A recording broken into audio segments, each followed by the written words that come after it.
बिस्मिल्लाहिर्रहमानिर्रहीम। अस्सलाम वालेकुम। आप देख रहे हैं डीडीपी एनालिटिका। आपको याद होगा कि चंद दिन पहले ही पाकिस्तान ने अमरीकी सदर की वो इनविटेशन ठुकरा दी जिसके तहत पाकिस्तान को कहा गया था कि आप एक जमहूरियत के बारे में जो कॉन्फ्रेंस हो रही है जैसे जो बाइडेन चेयर कर रहे हैं उसको आप अटेंड करें। पाकिस्तान ने फैसला किया कि वो ये कॉन्फ्रेंस अटेंड नहीं करेंगे। पाकिस्तान का फैसला खुद मुख्तारी को जाहिर करता है, मुल्क की खुद मुख्तारी और एक बाइज्जत रास्ता। लेकिन इस पे इससे बढ़ के जो असल चीज़ है वो ये है अमेरिका की नीयत कि ये कॉन्फ्रेंस जिसको जमहूरियत के नाम पे आप कर रहे हैं उसमें से आप जब चाइना, रशिया, टर्की वगैरह कुछ मुल्कों को बाहर रखते हैं तो यूँ नज़र आता है कि आप उनके खिलाफ एक महाज बना के अपनी तरफ से एक इंडिकेशन देना चाहते हैं, एक सियासी रोल अपने लिए कवर कर रहे हैं जहाँ कहते हैं कि जी पूरी दुनिया हमारे साथ है और ये मुल्क में दो तीन ये ऐसे मुल्क हैं कि इनको दुनिया पसंद नहीं करती। अगर तो सिर्फ जमहूरियत का मसला होता तो फिर उसमें पोलैंड या ब्राज़ील वगैरह ये मुल्क जो है इनको भी इनवाइट नहीं करना चाहिए था, और भी बाज़ मुल्क जहाँ पे अथॉरिटेरियन गवर्नमेंट्स हैं।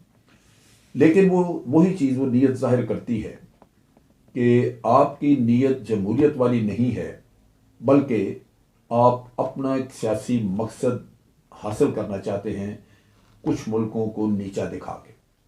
पाकिस्तान ने एक अच्छा फैसला किया, पूरी कौम सराहती है और यही चीज़ें अगर हम सामने रखें तो इन्हीं में सबक मौजूद है। मैं अगर देखूं अमेरिका को तो अमेरिका दुनिया में जमहूरियत का सबसे बड़ा दाई, ह्यूमन राइट्स का सबसे बड़ा अलमबरदार और इंसानी हुकूक की या आप कह लीजिए कि जो भी अखलाकियात हैं उनके दर्स देने वाला वाहिद मुल्क, चूँकि एक सुपर पावर है और दुनिया कुछ कहती नहीं।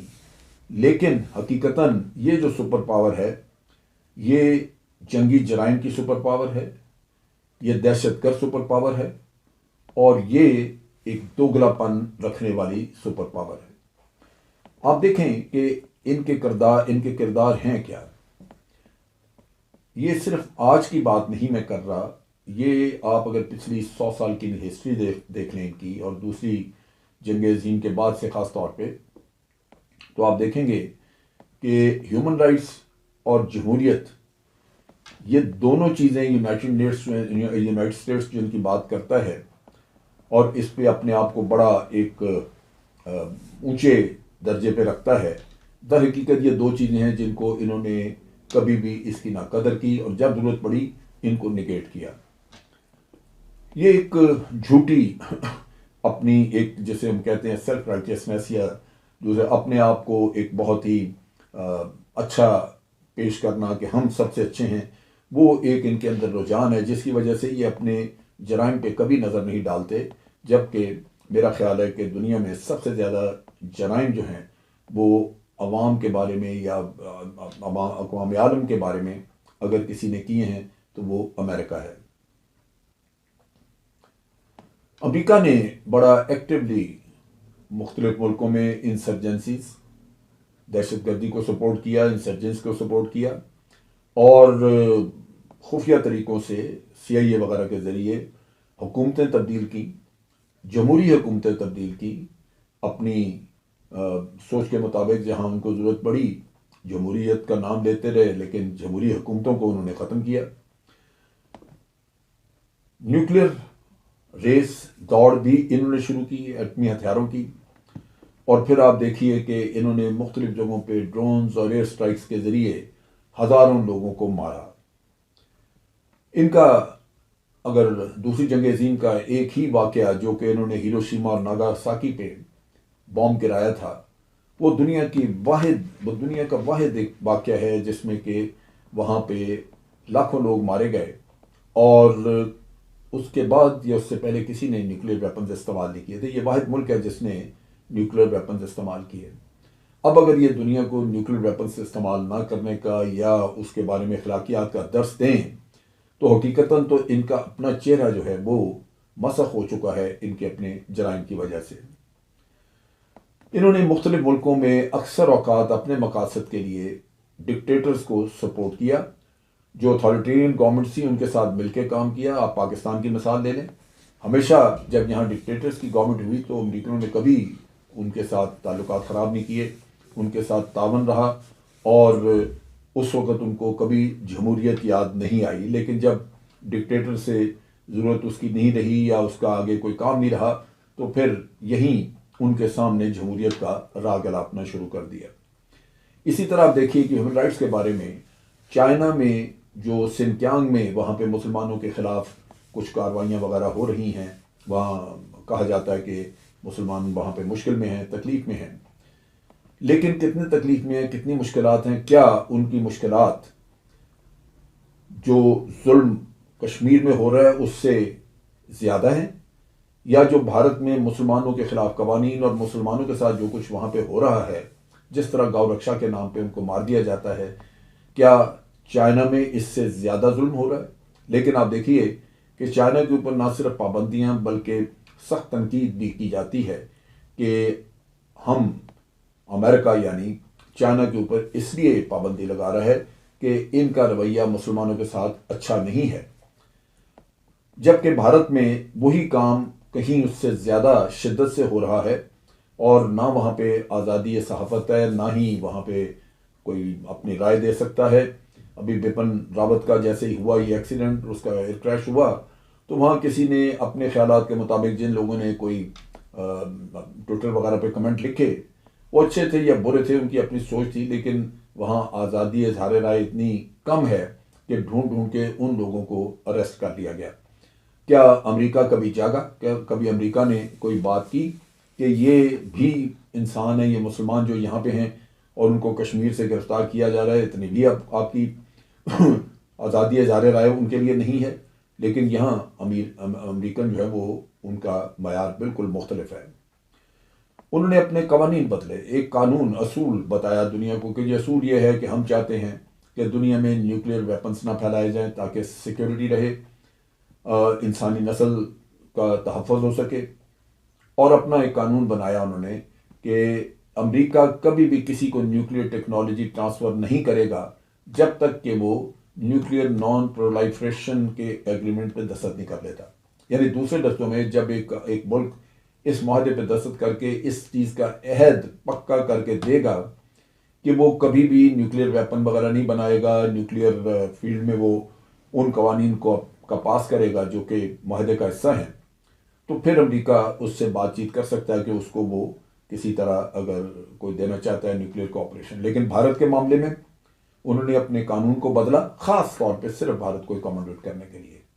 नतीजा ये कि भारत के साथ न्यूक्लियर कोऑपरेशन के एग्रीमेंट्स हुए और वो एग्रीमेंट अपने ही बनाए हुए कवानीन को तोड़ के ख़त्म करके जिनकी वजह से आप दुनिया को अखलाकियात बता रहे थे। अब आप सोचिए कि जब आप इस तरह का काम करें, कोई मुल्क इस तरह का काम करे, तो क्या दुनिया को उसकी बात माननी होगी? आज ईरान के पीछे आप लगे हुए डंडा लेके कि वो न्यूक्लियर वेपन ना बनाए, तो वो क्यों ना बनाए?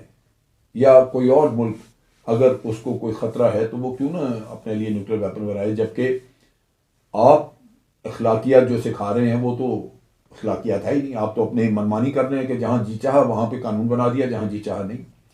फिर आपने रजीम चेंज की कई मुल्कों में, उसमें बड़े प्रोमिनेंट है, हमेशा जिक्र आता है रजीम चेंज का।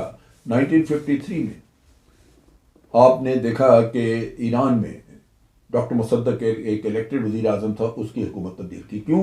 कि वो इनके माफ़िक नहीं था। वो ऑयल इंडस्ट्री को अपनी को नेशनलाइज करना चाहता था। वो ये चाहता था कि ये जो बाहर की कंपनियां आके यहाँ काम कर रही हैं वो लूट रही हैं, वो ना लूटें।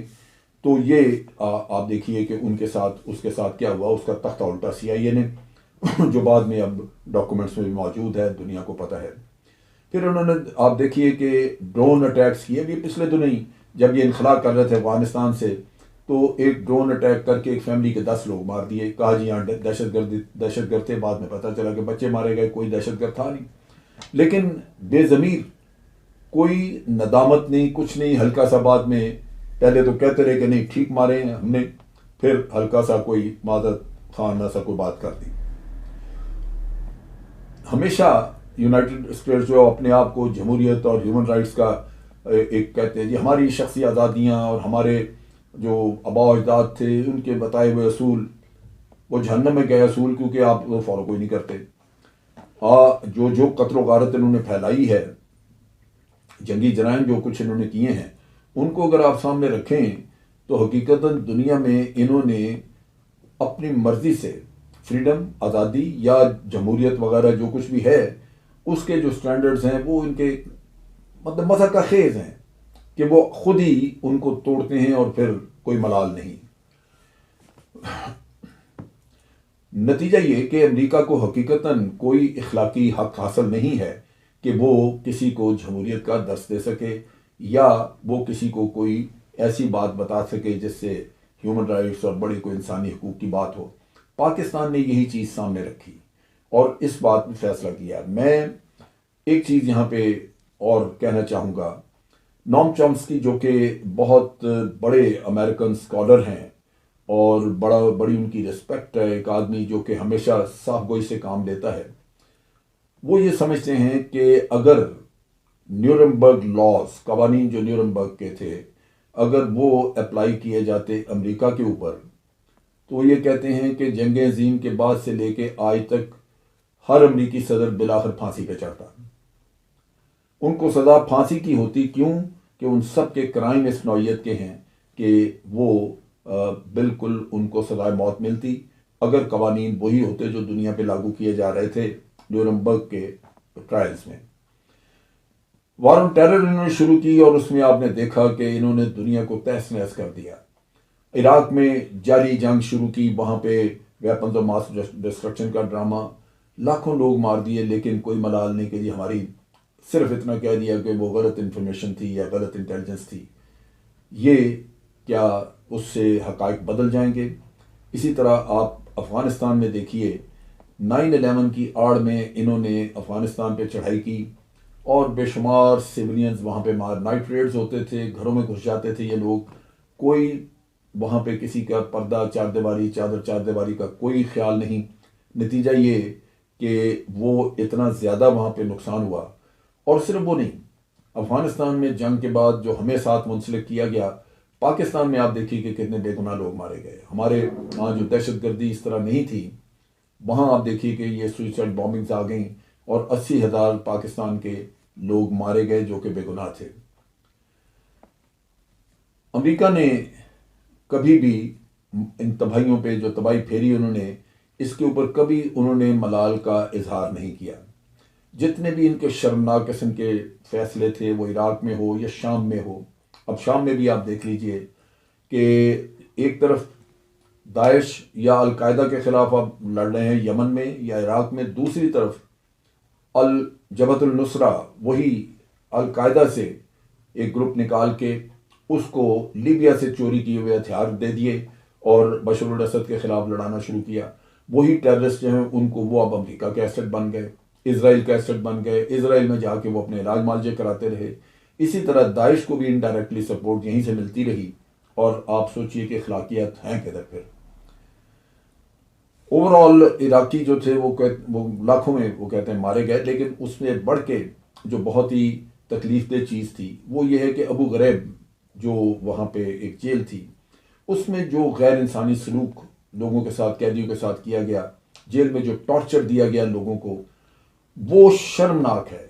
वो अगर वो आप उनकी तहरीरें पढ़ें या उसके बारे में तफसीलात पढ़ें तो इतना गैर इंसानी सलूक किया गया इराकियों के साथ कि इंसान हैरान रह जाता है कि ये वही मुल्क है जो दुनिया को अखलाकियात का दर्स देता है, लेकिन क्या करें, ये वो दोगलापन है जो कि आपको इनके हर काम में नज़र आता है। लगातार ये हर जगह बागियों को फंडिंग करते हैं, मुल्कों में फसाद फैलाते हैं। सीरिया में इन्होंने यही किया, लीबिया में इन्होंने यही किया। हुकूमतें बदलनी थी, ये काम करके इन्होंने यहाँ पे हुकूमतें बदलें।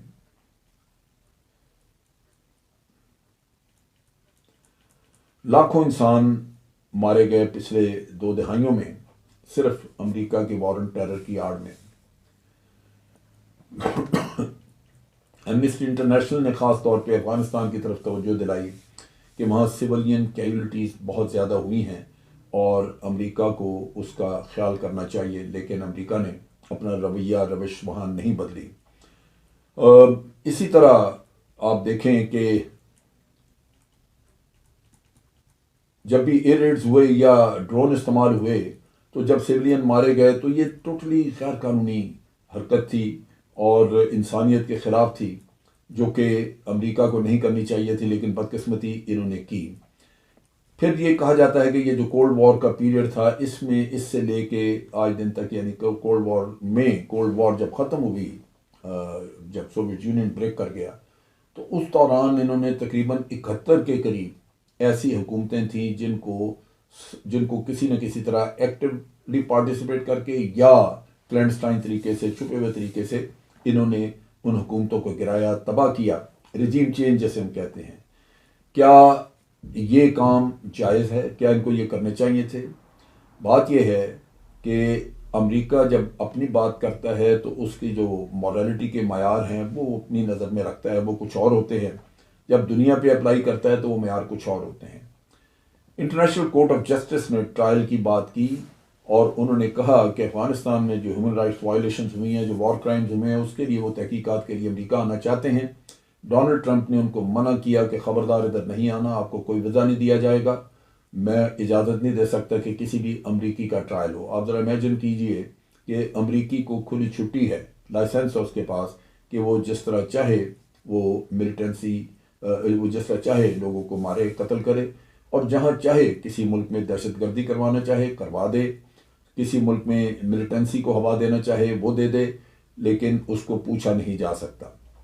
ये वो चीज़ें हैं जो कि हमें बताती हैं कि अमेरिका एक ऐसा मुल्क है जो सर से पांव तक मुनाफकत में डूबा हुआ है, जिसके जो हर तरह के जराइम का मुर्तकब है, जिसने जमहूरियत बर्बाद की, जिसने कई मुल्कों में मिलिटेंसी को हवा दी, कई मुल्कों में बगावतें कराईं और कई मुल्कों में एयर रेड और ये ड्रोन हमले करके बेगुनाह लोगों को मरवाया।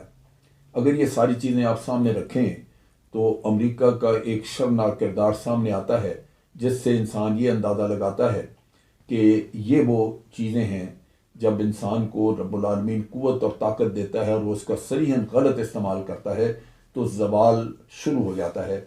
वो इक़्तिदार उसको रास नहीं आया, वो इक़्तिदार उसके लिए जो वो खुद नाहल साबित हुआ है उस इक़्तिदार के लिए, लिहाजा उसका ज़वाल ज़रूरी है। लिहाजा मेरी सारी ये कहानी और जो तकरीर मैंने की, इसमें मैं एक चीज़ जो इख्तिताम इस बात पे करना चाहता हूँ कि अमेरिका का ज़वाल शुरू हो चुका है। आज के लिए इतना ही। अफ़वाज पाकिस्तान जिंदाबाद, पाकिस्तान पाइंदाबाद।